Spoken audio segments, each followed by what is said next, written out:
শারদ সূর্য কিরণে তার কান্তি বিশ্ব প্রকৃতির শোভারূপে সর্বব্যাপিনী এই উষা লগ্নে হে মহা।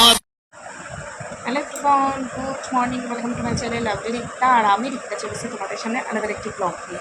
আজ হচ্ছে মঙ্গলবার, রাত পোহালেই কিন্তু মহালয়া। তো দেবীপক্ষের সূচনা, পিতৃপক্ষের সমাপ্তি হয়ে মাতৃপক্ষের সূচনা হবে। তো দেবীপক্ষের আগমন আর কি। তো আজকের থেকেই মহালয়া অনেকে স্টার্ট করে দেবে, কারণ আমাদের পাড়াতে তো দুদিন ধরে রাত্রে দেখছি বাজি ফাটছে। আজকে রাত্রে পিকনিক, বাজি ফাটানো এগুলো তো হবেই। আর আমার বাবাও আমার জন্য, মানে মেয়ের জন্য, ভাইয়ের জন্য অনেক রকমের বাজি এনেছে। সেইগুলো মা রোদে দিয়ে ভালো করে রেখেছে। আমাকে বারবার বলছে যে আজকে আসার জন্য, যেহেতু দুষ্টুদের স্কুল ছুটি। একমাত্র মহালয়া মানে 2রা অক্টোবর, কেমন না 2রা অক্টোবর গান্ধী জয়ন্তী একটা ছুটি ছিল, আর মহালয়া একটা ছুটি, দুটো ছুটি। সেই দুটো ছুটি যদি পরপর হতো কতটা ভালো হতো, তা না একদিনে দুটো পড়েছে। একে তো এবছরে যা গেল, মানে এই অক্টোবর অবধিতে যা বোঝা যাচ্ছে, 15ই আগস্ট রবিবার পড়েছিল। মানে অনেক অকেশনই এমন গেছে যে নয় একদিনে দুটো পড়েছে, আর নয় রবিবার পড়েছে। মানে এক ক্ষেত্রে সরকারি ছুটি এমনিই পাওয়া যায় না। আমার তো মনে হয় স্কুলটা হওয়ার পর থেকে আমার আরও বেশি ছুটির চাহিদাটা বেড়ে গেছে, আর সেই বছরই ছুটির চাহিদা কম। তো যাই হোক, আজকে দুষ্টুর স্কুল আছে। আজকে হেডমিস্ট্রেস ডে বলে কিছু একটা আছে, তো ওদের স্কুলে প্রোগ্রাম আছে। স্কুল সেম টাইমে ছুটি হবে, বই খাতা নিয়ে যেতে, মানে পড়াশোনাটা হয়তো হবে না। তো আমি ওকে পাঠাবো, কারণ ওকে আমি এখন আস্তে আস্তে কিছু অনুষ্ঠান অ্যাটেন্ড করা শেখাচ্ছি, যে একটা অনুষ্ঠানে নাচ গান করতে হয়, আর ওদেরকেও এগুলো শিখতে হবে। এইগুলো একটা নিয়মের মধ্যে পড়ে। আস্তে আস্তে ও বাড়িতে এসে সেইগুলো আমাকে বলে শোনায়। আমি রিল পোস্ট করেছিলাম কিছুদিন আগে একটা ছড়া, যেই ছড়া, বইয়ের ছড়া আমরা একবার পড়ালে ওকে মুখস্থ করতে পারি না, ও কিন্তু স্কুল একবার শুনে এসে বাড়িতে হুবহু বলে দিতে। হয়তো 2-1টা কঠিন ওয়ার্ড একটু উচ্চারণ করতে কষ্ট হচ্ছিলো, কিন্তু হুবহু বলতে পারে। স্কুলে এখন কী হয় না হয় সবই এসে বলে। ম্যাজিকের মাঝে ম্যাজিক শো হয়েছিল, সেটাও এসে বলছিল। তো ভালোই হয়। তো আর শুধুমাত্র কি, আমি যেসব যেগুলোতে পাঠাই না, যেমন রাখি উৎসবে, তারপর টিচার্স ডেতে, আবার এই আজকে হেডমিস্ট্রেস ডে, তো সেগুলোতে পাঠাবো। কিন্তু আমি পাঠাই না যেগুলোতে, সেটা হলো হয়তো 6:30টায় গাড়ি আসবে, 7টার থেকে স্কুলে প্রোগ্রাম, সকাল 7টা। এবার ও ঘুমাতেই 1টা বাজিয়ে দেয়। জানি না, আমি যতই চেষ্টা করি না কেন তাড়াতাড়ি শুইয়ে ওকে ঘুম পাড়ানোর, ঘুমাবেই না। ঘুমাতে 1টা, উঠতে 9টায়। তার জন্য ওই ভোরবেলায় স্কুলের টাইমে যেই অনুষ্ঠানগুলো হয়, মানে বেশিরভাগ স্বাধীনতা দিবস টাইপের পতাকা উত্তোলন বিষয়ের জিনিসগুলোতেই ওদের সকাল থেকে স্কুলটা শুরু করে। তখন ওই জিনিসগুলোতে আমি আর অ্যাটেন্ড করাতে পারি না। বাকি যেগুলো ডেতে স্কুল টাইমে হয়, সেইগুলো সব কিছুই আমি ওকে অ্যাটেন্ড করাই। তো ও তো যাবে। আর আমি যেহেতু দুপুরবেলা ওই স্কুল থেকে আসার পরেই বেরিয়ে যাবো, ওকে স্নান করিয়ে নিয়ে। যেহেতু রাত করবো না, অমাবস্যা, রাত করবো না, তার জন্য দিনের আলো থাকতেই চলে যাব। আর কালকে তো মহালয় সকালবেলায়। তো অনেক বছর হয়ে গেছে মহালয় দেখা হয় না, ভালো লাগে না, একঘেয়ে টিভিতে মহালয় দেখতে। তবে হ্যাঁ, রাত্রিকালে বাজির যে আওয়াজ, বা ভোরবেলায় যে বাজির আওয়াজ, তারপরে সকালবেলা ঘুম থেকে উঠে রাস্তার দিকে তাকালে রাস্তা দেখা যায় না, শুধু বাজি ফাটালে সে বাজিতে ঢেকে থাকে, সেগুলো দেখতে ভালো লাগে। তো যাই হোক, অনেকক্ষণ তাই বক করে নিলাম। ভিডিওটা শুরু করেছি, আশা করছি তোমাদের সবাই ভালো লাগবে। আর তোমরা সবাই কেমন আছো? আমি তো খুবই ভালো আছি, আর ভালো থাকবো। আর তোমাদেরকে ভালো রাখার জন্য আমি আজকে একটা নতুন ব্লগ নিয়ে চলে এসেছি। সকাল থেকে ব্লগটা শুরু করে দিয়েছি। সুরজিৎ এইমাত্র চা খেয়ে বেরিয়ে গেল, আর আমিও চাটা খেয়ে নিয়েছি। সোজা চলে যাবো রান্নাঘরে। তার আগে 1 বালতি জামা কাপড় কাঁচা হয়ে গেছে, শুধু মেলতে যাওয়া বাকি। তাই না, ভিডিওটা শুরু করে নিই। শুরু করে জামা কাপড়গুলো মেলে এসে রান্নায় যাই। যেহেতু দুপুর অবধি রান্না করবো, সুরজিৎ রাত্রে পিকনিক আছে বন্ধুদের সাথে, তো তার জন্য দুপুর অবধিই রান্না হবে। তো কী রান্না করে দেখি, এখন কিন্তু ভাবিনি। তবে ফ্রিজে মাছ আছে, আজকে টেনশনের বিষয় নেই, চিন্তার বিষয় নেই। তো সেখান থেকে কিছু একটা করবো। আর যাই করি না কেন তোমার সাথে শেয়ার করবো। আশা করছি তোমাদের ভিডিওটি ভালো লাগবে। তো সঙ্গে থাকো, ব্লগটা দেখতে থাকো। এখানে ভাত বসানো হয়ে গেছে, ভাতটা হালকা ফুটেও গেছে। আর ভাতটা আলু সেদ্ধ ডিম সেদ্ধ দিয়ে বসিয়েছি, যেটা খেয়ে কিন্তু মেয়ে স্কুলে যাবে। এখানে রয়েছে ট্যাংরা মাছ সুরজিতের জন্য। সুরজিৎ এবেলা, মানে সকালবেলা দুপুরবেলা খাবে, আমি খাবো না। তো এই ট্যাংরা মাছটা ফ্রিজ থেকে বার করে নিয়েছি। আর ট্যাংরা মাছের জন্য যে আলু ভেজে নিয়েছি। যেহেতু আমি ট্যাংরা মাছ খাই না, আর আমি শুধু সকালবেলার ভাতটুকুই খাবো, তার জন্য আমি এখানে একটু বেশি করে আলু সেদ্ধ দিয়েছি ভাতের মধ্যে। আর এই মাছের ডিম রেখেছিলাম কালকে ট্যাংরা মাছের সাথে সাথে, আমার যাতে হয়ে যায়, তো সেই ডিমগুলোকেই ভেজে নিচ্ছি।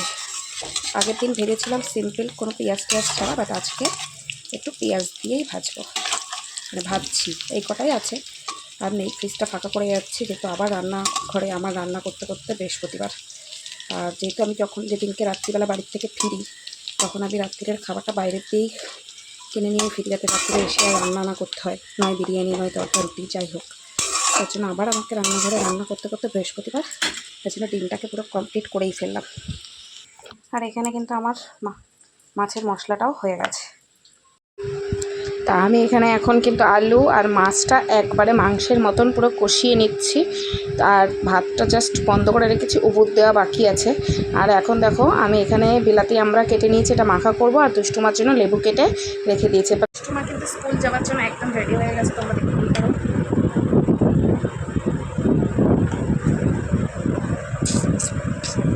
এখনও খাচ্ছে, তারপরে খেতে খেতে যখনই হর্ন বাজবে গাড়িতে তুলে দিয়ে আসবো, ব্যাস হয়ে গেল খাওয়া। স্কুল থেকে চলে এসছে আর আমরা বেরিয়েও গেছি। আর ওকে স্নান টান করিয়ে কিন্তু একটা পুজোর নতুন ড্রেসই আজকে পরিয়ে দিয়েছি। বাবা চলে এসছে নিতে, তো তাড়াতাড়ি বেরিয়ে যাচ্ছি। একটু লেট হয়ে গেছে, ওর স্কুলে একটুখানি একটা ঘটনা ঘটে গেছে আর কি, সেই জন্য একটু লেট করে ওদের গাড়ি এসেছে। আর বাড়িতে আসার সাথে মা রান্না করেছে এখানে লাল শাক, ভাত, মাংস আর মাছের ডিমের বড়া। তো এই দিয়ে কিন্তু দুপুরের খাবারটা পুরো জমে গেল। তারপরে কিন্তু একটা লম্বা টানা ঘুম দিয়ে নিলাম। আর ঘুম থেকে উঠে নিয়ে আসলো মাসি, মেসো আর আমার ছোটো মামার মেয়ে। তো তাদের মাসি নিয়ে এসেছিলো দুষ্টুমার জন্য বাজি, চা, নিমকি, মুড়ি, চানাচুর দিয়ে একটা সন্ধেবেলার জমজমাট আসর জমে গেছিলো। আর এখন সবাই মিলে আমরা গল্প করছি। এরপরে কিন্তু রাতের মেনুটা একটু চেঞ্জ হবে, মাংসটা তো রয়েছেই, তার সাথে মা এখানে করছে রাইস। তো রাইসের জন্য সমস্ত ভেজিটেবলগুলো একটার পর একটা কিন্তু ভাজা এখন চলছে। আর এই দেখো মাংসটার আগে মানে যেটা দুপুরে করা হয়েছিল সেটা, আর এই হলো রাইস। আর তার সাথে রয়েছে এখানে ছানার জিলেপি আর আমের চাটনি।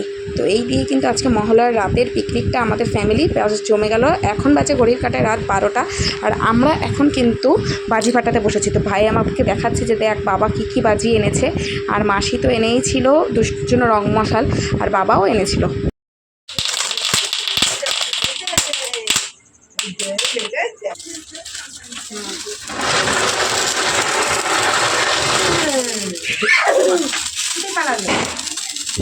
এই সমস্ত বাজির পাট চুকাতে রাত্রির 1টা বেজে গেছিলো আমাদের শুতে।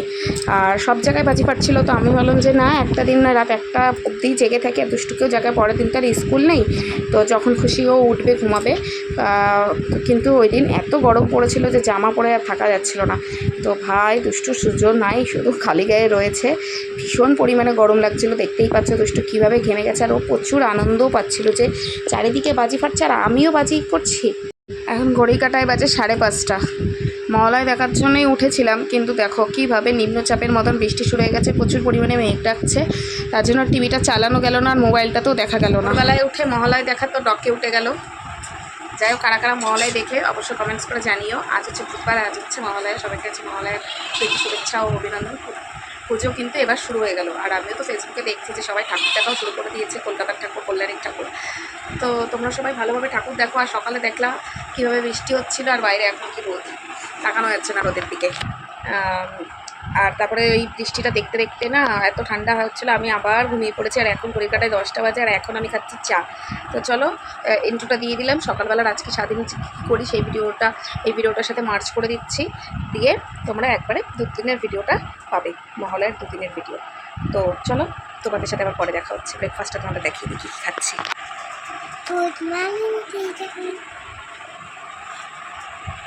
চা, নিমকি আর এই যে প্রাণের টোস্ট বিস্কুট, এটা আমার খুব ভালো লাগে খেতে। চলো এগুলো খেয়ে নিই।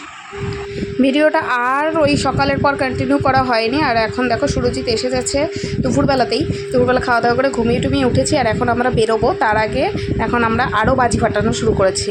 তো সুরজিৎ একটা তো গোটা কালি ফটকা একসাথে পুরো ফাটালো, তারপরে মেয়ে কটা রং মশাল ধারালো, ভাইও কটা কালি ফটকা ফাটালো, বোমও ফাটাচ্ছিল। যেহেতু চারিদিকে টুকটুকি আর গাড়িতে ভর্তি, তো রাস্তায় লোকও যথাযথ বেশি আর করা হলো না। আর আমাদেরও একটু তাড়া ছিল, বেরোতে হবে, বাজার যেতে হবে। তো দেখো বেরিয়ে পড়েছি। অমাবস্যার মধ্যেই বেরোতে হলো, কিছু করার নেই, যেহেতু পরের দিন দুষ্টু স্কুল আছে আর বাজার যাওয়াটাও ইম্পর্টেন্ট। তো আমরা এখন রত্তলা গেট পার হচ্ছি, এখান থেকে সোজা চলে যাব গোপাল ভাঁড় বিরিয়ানির কাছে। ওখান থেকে খাবার দাবার কিনবো, কারণ রাত্রিতে তাহলে আর রান্নার কিছু করতে লাগবে না। তো দেখো এখানে গোপাল ভাঁড়ের বিরিয়ানি কিনতে এসে দেখছি দুষ্টুমা ওখানে হাওয়াই মিঠাই দেখেছে, এখন ওর বায়না ওটা ওর লাগবে। আর ওখানে ওটা কেনার পর চলে গেল সুরজিৎ বিরিয়ানি কিনতে। আর বাজারে গেছিলাম, তারপরে বাজার থেকে একটা দুটো জিনিস কেনার অল্টার করার ছিল, জামা কাপড় পাল্টানোর দরকার ছিল। রাস্তায় আর ভিডিও করার সুযোগ হয়নি, ওই বিরিয়ানি কিনে ফেরার পথে আবার এই বোর্ডটাও কিনে এনেছি। ওদের হাফিয়ালি পরীক্ষার সময় তো অন্যের বোর্ড নিয়ে চালানো হয়েছিল, কারণ এমন টাইমে মনে পড়েছে সেই টাইমে আর কেনা হয়নি। কিন্তু এবার ভাবলাম যে টাইম থাকতে থাকতে যখন মনে আছে নিজের জন্য একটা বোর্ডটা কিনে নিয়েছি। আমার ব্যাগে হয়তো ধরবে না, কিন্তু এইটাই নিলাম। এর থেকেও বড় বড় সাইজ ছিল, বাট ছোটো সাইজই নিলাম, ছোটো মানুষ ছোটো জিনিস। সোনা তোমার পছন্দ হয়েছে? তোমার জিপটা দেখি, চলো। ওই যে এখন উনি হাওয়াই মিঠাই খাওয়া হয়ে গেল ওর, আর আমিও ফ্রেশ হয়ে নিলাম। বাদ বাকি যে ঘরের কাজকর্ম ছিল, যা যা নিয়েছিলাম, জায়গার জিনিস জায়গায় জায়গায় রেখে টেখে ব্যাগপত্র খালি করে ফেললাম। আর রাত্রের ডিনার তো তোমরা দেখেই নিলে কী খাবো, আর তো সেরকম কাজ নেই। এখন দেখি ওকে একটু হোমওয়ার্ক করানো যায় কিনা, এখন কালকে স্কুল, কালকে মঙ্গলবার পড়াতে বসানো হয়নি, আজকে বুধবারও পড়তে বসানো যদি না হয় তাহলে বৃহস্পতিবারে ক্লাসে কী লিখবে। তো খাতাও চেক করা হয়নি যে কিছু দিয়েছে কিনা, তো সেগুলো চেক টেক করি। ওকে নিয়ে এখন ব্যস্ত থাকবো, এই জন্য ছটাফট তাড়াতাড়ি করে সব কাজগুলো করে নিলাম। আর সুরজিৎ একটু নেট বেরিয়েছে, তো সেই ফ্রি টাইমটাতে কাজে না লাগালে অসুবিধা হবে, কারণ ওর পাপাকে দেখলে না দুটো পাশে ডান্টি গজিয়ে যায়, তো তখন উঠতে শুরু করে দেবে, আর ভয় পাবে না আমাকে। তো চলো আজকের ভিডিওটা, আজকের বলবো না, দুদিনের এই মহালয়ার ভিডিওটা কেমন লাগলো তোমাদের, আশা করছি ভালো লেগেছে। তো ভালো লাগলে please like to share and subscribe my channel. যারা ফেসবুক পেজ থেকে দেখছো পেজটাকে ফলো করে দিও, আর আমার ইনস্টাগ্রাম লাইব্রেরিতে প্লিজ চেক আউট করতে ভুলো না, যদি কিন্তু দারুণ দারুণ ভিডিও আসবে। দেখা হচ্ছে খুব শীঘ্রই নতুন একটি ভিডিওর সাথে। ততদিন সুস্থ থেকো, ভালো থেকো এবং অপরকে ভালো রেখো, আর আমার পাশে থেকো। Bye bye, good night.